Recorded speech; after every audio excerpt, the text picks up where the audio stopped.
ناظرین، رمضان المبارک رحمتوں اور برکتوں کا وہ مہینہ ہے کہ اس میں آپ اپنی ذات کے ساتھ ساتھ دوسروں کو بھی نفع یا فائدہ پہنچا کر اپنے رب کو راضی کرنے کی بھرپور کوشش کرتے ہیں۔ اس ماہ مبارک کا مقصد ہی یہ ہے کہ انسان میں موجود منفی اعمال کو ختم کر کے اسے دوسروں کے لیے سراپا محبت اور آسانی کا باعث بنایا جائے۔ اسی لیے دنیا بھر کے بہت سے ممالک میں اس ماہ مقدس کے احترام میں کھانے پینے کی اشیاء کی قیمتیں کم کی جاتی ہیں، مگر افسوس یہ کہنا پڑتا ہے کہ پاکستان میں صورتحال اس کے بالکل الٹ ہے۔ ماہ مقدس بطور معاشرہ ہم پر کیا ذمہ داریاں عائد کرتا ہے، اسی پر بات کریں گے۔ بالکل جی، اسی پر بات کرنے کے لیے ہمارے ساتھ موجود ہیں معروف اسکالر ہیں اور ڈاکٹر عمر ریاض عباسی صاحب۔ بہت شکریہ سر آپ کے وقت کا۔ سر، رمضان میں بطور مسلمان ہم پر کون کون سی ایسی ذمہ داریاں عائد ہوتی ہیں جو ہمیں اپنے اندر اپنانی ہوں گی؟ جی بہت شکریہ، بڑا سگنیفیکنٹ کوشچن ہے اور ریلیونٹ بھی ہے۔ ہمارے پاکستان کے اگر سینیریو میں دیکھا جائے اس میں بھی روزہ یا رمضان جو ہے اس کے اندر مختلف آسپیکٹ ہیں۔ ایک تو ہے انڈیویجول آپ کی مینٹل ہیلتھ کو بوسٹ اپ کرتا ہے، آپ کی تھاٹ کی پیوریفیکیشن ہے، ہارٹ کی، آپ کے ایٹیٹیوڈ کی، اور اس کے بعد آپ کو ایک ایمپیتھی کا ایک پیشن آپ کے اندر پروڈیوس ہوتا ہے، اس کے کہ آپ دوسروں کا خیال کرتے ہیں، پریفرنس کا جذبہ ہے جسے ایثار کہتے ہیں، وہ پیدا ہوتا ہے۔ وَيُؤْثِرُونَ عَلَىٰ أَنفُسِهِمْ وَلَوْ كَانَ بِهِمْ خَصَاصَةٌ۔ اگر میرے پاس افطاری کا سامان ایک بندے کا ہے اور وہ میری ضرورت ہے، لیکن سائل آ جاتا ہے تو میں پریفر کرتا ہوں سائل کو اپنی ذات پہ کہ میں پانی کے ایک گھونٹ سے افطار کر لوں گا، لیکن اس کو پریفر کہ یہ ایثار ہے، یہ سیکریفائس ہے، ایمپیتھی ہے۔ یہ جذبہ جو جب سوسائٹی میں پیدا ہوتا ہے تو وہ قومیں تمدن کی طرف، مدنیت کی طرف اور پھر خوشحالی کی طرف بڑھتی ہیں۔ پاکستان کے اندر ہمیں ایک پازیٹیو سائن یہ تو لگتا ہے کہ ہمارے یہاں افطار ڈنر ہوتے ہیں، سحری ہوتی ہے، مختلف صاحب ثروت لوگ اس کام میں حصہ لیتے ہیں، لیکن کولیکٹیولی اسٹیٹ لیول پہ، گورنمنٹ لیول پہ یا بہت سارے آسپیکٹ میں ہم بہت پیچھے ہیں، جہاں پہ ہمیں اس چیز کو اجاگر کرنا چاہیے، چونکہ یہ روزے کی روح ہے۔ صرف بھوکا پیاسا رہنا فائدہ نہیں ہے، بھوک پیاس کا مطلب ہے کہ آپ لوگوں کو تکلیف کا احساس ہو ان لوگوں کی جو عام دنوں میں بھوکے پیاسے رہتے ہیں، بے شک، جن کو وہ ویل آف نہیں ہیں، وہ وسائل نہیں ہیں، بیسک نیسیسٹیز پوری نہیں ہوتی، تو ان کے جذبات کا خیال رکھا جاتا ہے۔ تو اللہ رب العزت نے یہ ٹیوننگ کی ہے باڈی کی، مائنڈ کی، ہارٹ کی، تاکہ لوگوں کے بھی جذبات کا احساس ہو اور معاشرے میں ایکویلٹی پیدا کر سکیں۔ وہ یہ ہے کہ جی ہم یہ دیکھتے ہیں کہ دنیا کے دیگر جو ممالک ہیں وہاں پر اشیاء کی جو قیمتیں ہیں وہ کم کر دی جاتی ہیں، ماہ مقدس میں فیسیلیٹیٹ کیا جاتا ہے، لیکن پاکستان میں ہورڈنگ شروع ہو جاتی ہے، قیمتیں بڑھ جاتی ہیں، ایسا کیوں؟ دیکھیں سمپل سی بات ہے، پرائس کنٹرول کمیٹیز جو ہوتی ہیں ان کا یہ کام ہوتا ہے۔ آپ صلی اللہ علیہ وسلم کے دور میں یہ کمیٹیز ہوتی تھی، عمال کا کام تھا، گورنرز کے انڈر تھے، وہ چیک اینڈ بیلنس کرتے تھے کہ کون ذخیرہ اندوزی کر رہا ہے، کون قیمتیں بڑھا چڑھا رہا ہے، پھر اس کی سزا ہوتی تھی۔ ریاست مدینہ میں جو نبوی ماڈل تھا اسلامک گورننس کا، وہاں تو چیک اینڈ بیلنس تھا، احتساب کے ادارے تھے، پرائس کنٹرول کمیٹیز تھیں، عرفاء، نقبا، عمال تھے، تو وہ سٹرکچر پاکستان میں نہیں ہے۔ اسی لیے ہم نظام کی بات کرتے ہیں کہ وہ ریاست مدینہ کا، میثاق مدینہ کا ماڈل پاکستان میں امپلیمنٹ ہو، تاکہ رمضان میں تو کم از کم پرائس کنٹرول کمیٹیز ایفیکٹیولی کام کر سکیں۔ ہم ایک طرف دکان پہ جب بیٹھتے ہیں تو چیزیں مہنگی بیچتے ہیں اور پھر جا کے افطار بھی کرتے ہیں، نماز بھی پڑھتے ہیں، تو اللہ کا حق تو ہم ادا کر رہے ہیں، روزہ بندوں کے حق میں ڈنڈی مار رہے ہیں۔ رب اپنا حق معاف کر سکتا ہے لیکن بندوں کے ساتھ زیادتی معاف نہیں کرے گا، اس لیے جی سوشل فیبرک جو ہے وہ ہمارا کمزور ہوتا جا رہا ہے۔ اس کے لیے گورنمنٹ کی ذمہ داری ہے اور عام آدمی کی بھی ذمہ داری ہے کہ کم از کم اس مہینے میں لوگوں کو زیادہ زیادہ سہولیات فراہم کریں۔ جو آپ خیر بانٹیں گے اس مہینے میں 100 گنا پلٹ کے اللہ رب العزت آپ کو واپس عطا کرے گا۔ تو ڈاکٹر صاحب اپنے رویوں کے اندر، اپنے مزاج کے اندر پازیٹیوٹی کیسے لا سکتے ہیں؟ کیونکہ جو حالات اس وقت پاکستان کے ہیں، معیشت ڈوب رہی ہے، لوگ اتنی انکم نہیں ہے جتنے اخراجات ان پر پڑ رہے ہیں، تو کیا سجیسٹ کریں گے آپ ایسی سچویشن میں؟ دیکھیں دو چیزیں ہیں رویوں میں تبدیلی۔ ایک تو ہوتا ہے بعض ایک آسپیکٹ میں یہ بھی دے دوں کہ روزہ لگا ہوا ہے جی، حالانکہ یہ کوئی غلط بات ہے۔ روزہ جو ہے وہ آپ کی باڈی کو ٹیون کرتا ہے اور میڈیکل پوائنٹ آف ویو سے آپ کے نیگیٹو جو کینسر کے سیلز ہیں وہ مر جاتے ہیں، پازیٹیو وائبس پیدا ہوتی ہیں۔ میڈیکلی ایک الگ موضوع ہے، اس پہ میں نہیں جاؤں گا۔ اس پہ میں مثال دیتا ہوں سیدہ کائنات کی، فاطمۃ الزہرا سلام اللہ علیہا۔ رمضان میں یہ ایٹیچیوڈ کیسے بنتے ہیں؟ رمضان میں سائل آیا، آپ نے جو کی روٹی تھی وہ اسے دی، پانی کا مشکیزہ تھا، اس میں سے پانی دیا. 7 سائلین آئے، جو کچھ تھا گھر میں آپ نے قربان کر دیا. اللہ افطار کا وقت آیا، سیدنا علی کرم اللہ وجہ الکریم کہنے لگے فاطمہ دسترخوان بچھاؤ. تو آپ نے یہ نہیں کہا جو کچھ تھا اللہ کی راہ میں دے دیا یا سائلین کو، اب کچھ نہیں بچا، افطار کس لیے یا دسترخوان بچھاؤں. یہ ہوتی ہے نفاست، پیوریفیکیشن کا لیول، سوچ کا لیول جو ان ہستیوں نے. تو آپ اگر کہہ بھی دیتی تو کیا تھا، اب یہ نہیں کہا. فرمایا علی آپ اس بات پہ راضی نہیں کہ ہم اللہ کی رضا پہ افطار کریں گے. سبحان یعنی کہ اگر یہ کہہ دیتی کہ سب کچھ اللہ کی راہ میں لٹا دیا تو احسان جتانا ہوتا.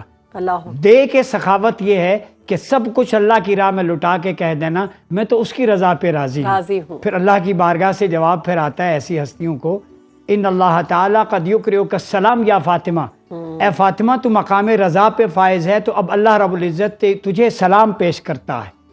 تو جب اللہ کی رضا پہ اپنا سب کچھ قربان کر دیا جائے پھر اللہ کی قربت میں بھی آ جاتے ہیں، اس کی نگاہوں میں، اس کی تجلیات میں. پھر رب ذوالجلال کی بارگاہ سے سلام کی تجلیات اور سلام کے ورود بندے پہ نادل ہونا شروع ہو جاتے ہیں. تو ایٹیچیوڈ کو بہتر بنائیں، تحمل سے، رواداری سے، برداشت سے. ہمیں اپنے رویے جو میں یہ گورنمنٹ چیز لیول لانی پہ ہوگی، چیزیں رزن کرنے بے والی ہیں قضائی ہی حکمرانوں کو چاہیے تسلیماً کہ انہیں لامری. ایک ایک چیز کا حساب دینا ہوگا. بالکل ڈاکٹر صاحب، میرا اگلا سوال بھی یہی تھا. آپ نے جو بھی بات کی ہے کہ ایک تو انڈیویجول لیول پہ ہم جو کر سکتے ہیں، روزے کا احترام کرنا چاہیے اور کون کون سے لیے کمال کرنے چاہیے، وہ بالکل آپ نے بڑی اچھی بات کی. حکومت کی کیا ذمہ داری بنتی ہے، ریاست کی کیا ذمہ داری بنتی ہے کہ کس طرح سے روزے داروں کی زندگی آسان کی جائے؟ دیکھیں ایک چیز یہ ہے کہ شہری پاکستان کے بھیکاری نہیں ہیں. جی میں اس کی چیز کو بالکل سخت خلاف ہوں. آپ نے ریلیف پیکج دے دیا یا آپ بانٹ رہے ہیں چیزیں، آپ قوم جو ہے وہ بھیکاری تو نہیں ہے. حکومت کو خوف خدا کرنا چاہیے. رمضان میں 8 10 12 ارب روپیہ آٹے کے تھیلے بانٹ رہے ہیں، پکچرز کھنچوا رہے ہیں. مطلب قوم بھیکاری نہیں ہے. اس قوم کا حق ہے، آرٹیکل 38 دیتا ہے state shall ensure to provide basic necessities of life such as education, food, health. یہ آرٹیکل انشور کرتا ہے. یہ کون ہوتے ہیں دینے والے؟ انہوں نے دے کے قوم کو بھیکاری بنا دیتے. میں ایک حل دیتا ہوں، آپ بجلی سستی کر دیں، گیس سستی کر دیں، کھانے پینے کی اشیاء کی قیمتیں سستی کر دیں اور لوگوں کے لیے آسان روزگار کے مواقع، ان کو سکل ڈیولپمنٹ دیں. اور رمضان المبارک کے اندر ایسے چیریٹی کے اداروں کے ساتھ مل کے لوگوں کے لیے افطار اور سحری نہیں بلکہ انہیں امپاورمنٹ کی طرف آگے لے کے جائیں، تب جا کے معاشرے میں بیلنس ہوگا. آٹے کے تھیلے دینے سے قوم بھیکاری بنتی ہے. لوگوں کی سکل کو بہتر بنائیں. آرٹیکل 38 کہتا ہے انہیں امپاور کریں، جاب اپورچونیٹیز دیں، ان کے لیے بجلی اور گیس سستی کریں. پھر دیکھیں لوگوں کو آٹے کی ہر چیز کی ضرورت نہیں پڑے گی، چونکہ وہ قیمتیں کم ہو جائیں گی، وہ ان کی ایکسس میں آ جائیں گی. تو میکنزم وہ جو ہے وہ مانگنے والا نہیں ہونا چاہیے، امپاورمنٹ والا ہونا چاہیے. اسلامی ریاستیں ہیں ہم، یہاں پر یہ میکنزم کیوں نہیں ہے؟ دیکھیں میکنزم جو ریاست مدینہ ہے اس کے اندر سمپل سی بات ہے، میثاق مدینہ، کانسٹیٹیوشن آف مدینہ کے آرٹیکل امپلیمنٹ کر دیں. موخات ڈیکلیریشن سوشو اکنامک ڈیولپمنٹ کا سب سے بڑا ڈیکلیریشن ہے، ہیو اور ہیو ناٹ کے درمیان، مہاجرین اور انصار کے درمیان جو ہوا، پاکستان میں وہی نافذ کر دیں. Take from the upper class divide into lower class وفی اموالہم حق للسائل والمحروم. وہ جو فارمولا ہے نا کہ بڑوں سے لے کے چھوٹوں میں تقسیم کرو، آپ زکوٰۃ کے نظام کو بہتر بنا سکتے ہیں. کیا وجہ ہے رمضان آتے ہی لوگ بینکوں سے پیسہ نکال دیتے ہیں؟ اس لیے انہیں پتہ ہے کہ ڈاکہ ڈل جائے گا یا ہمارا پیسہ زکوٰۃ کا کسی اچھے ویلفیئر پروجیکٹ میں نہیں. زکوٰۃ کو ویلفیئر کے ایک پہلے سے تنخواہ دار ہے جو آلریڈی پسا ہوا ہے اس پر ہی مزید ٹیکس لگایا جا رہا ہے. بہت شکریہ ڈاکٹر عمر ریاض عباسی صاحب، آپ نے وقت دیا اور صدائے رمضان کی خصوصی ٹرانسمیشن میں بڑی خوبصورت بات کی کہ ہمارے پاس ایسی ہستیاں موجود ہیں کہ ہم ان کو فالو کر سکتے ہیں اگر ہمیں ان حالات میں مشکل لگ رہا ہے تو. ایک چھوٹی سی بریک لے رہے ہیں، ہم بریک کے بعد حاضر ہوتے ہیں. آپ نے کہیں جانا نہیں، دیکھتے رہیے صدائے رمضان.